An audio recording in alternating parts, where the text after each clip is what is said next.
The community has voted. The hunters that are the strongest are... Well, you're just gonna have to wait and find out now, aren't you? Wow, it's been a while since I've done a video like this. Let's dive straight into 5th place. Phoenix from the future here. Yeah, quite a bit in the future. This video was written back in February and then recorded sometime in March. There's a lot of stuff that has changed since then. This is basically data that was recorded in, February time. Keep that in mind as you watch this. This, of course, was before Peddler abilities were even announced. This is basically what you guys consider to be the most powerful hunters last season. So yeah, enjoy. This one might surprise you because this hunter was by far the strongest for most of my IDV career. Yes, IDV career. Constantly being played in the highest tiers and tournaments and all sorts, but barely being seen in lower tiers at all. This hunter is Dream Witch. Yes, the hunter that almost has it all. This hunter mostly shines due to her mid to late game potential, as she can slow down decoding to almost an absolute halt.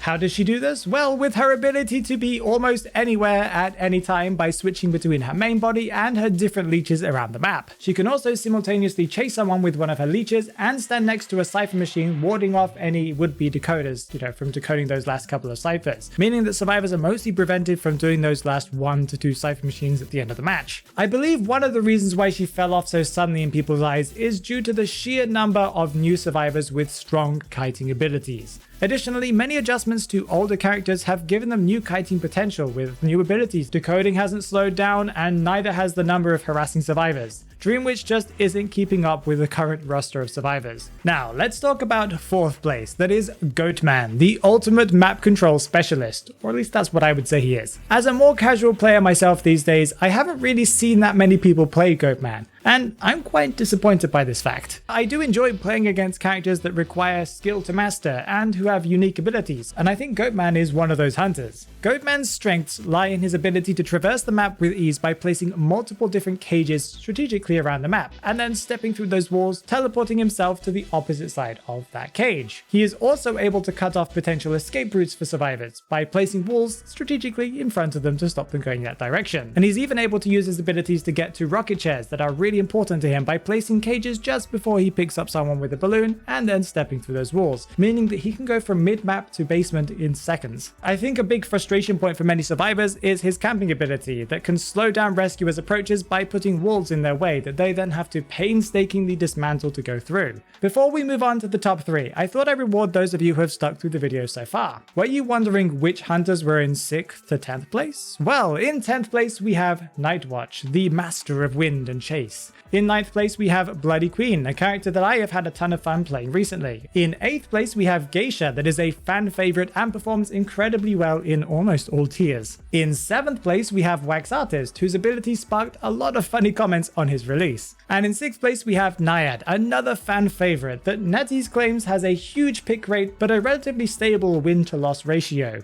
That seems to be quite different to what you guys seem to think.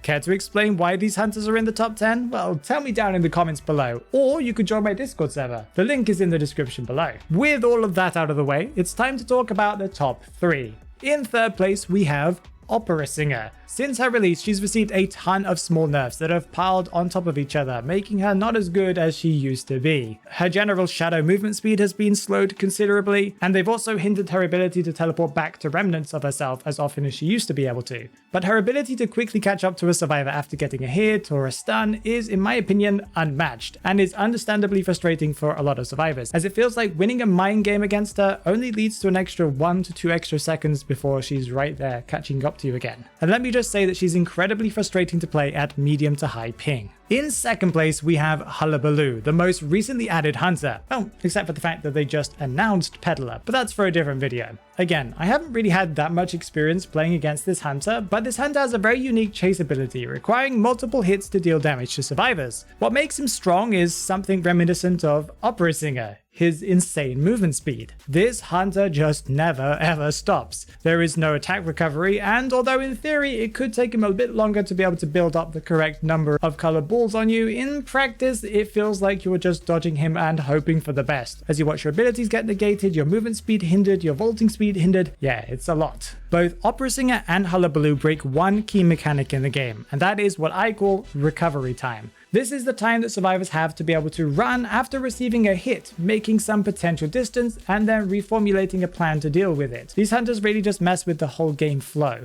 It's time for us to finally talk about first place. By now, many of you guys know who it is, but I was quite surprised to see this hunter sitting in first place. Top 3 maybe, but not number 1. That hunter is the Shadow. In my eyes, the Shadow is Dream Witch 2.0. Her ability to control the map, slow down decoding, and hinder incoming rescuers is really tough to deal with if you're a survivor. She easily builds up the scare meter just enough before hitting you and then forcing your character to walk back to the hunter to get that second hit. She's also quite strong at chase, as she combines her ghost form with the old Dream Witch strategy of making her main body walk in the same direction of wherever it is that you're going. Combine that with her infinite teleporting ability, and she can be anywhere at any time and chase you wherever you are. And with a little bit of careful ability usage, you can use things like warp or teleport to quickly go back to a rocket chair or even a scythe machine if she needs to. She is really tough to deal with even after all of her nerfs, and I can understand why she's in the top 10. All of this data that I've got in this video is only really relevant to February, maybe January and March 2025, but if you want to go and see what the meta was like in older videos, this was from quite a long time ago, you should check out this video over here. It's quite a laugh to go and see just how things have changed.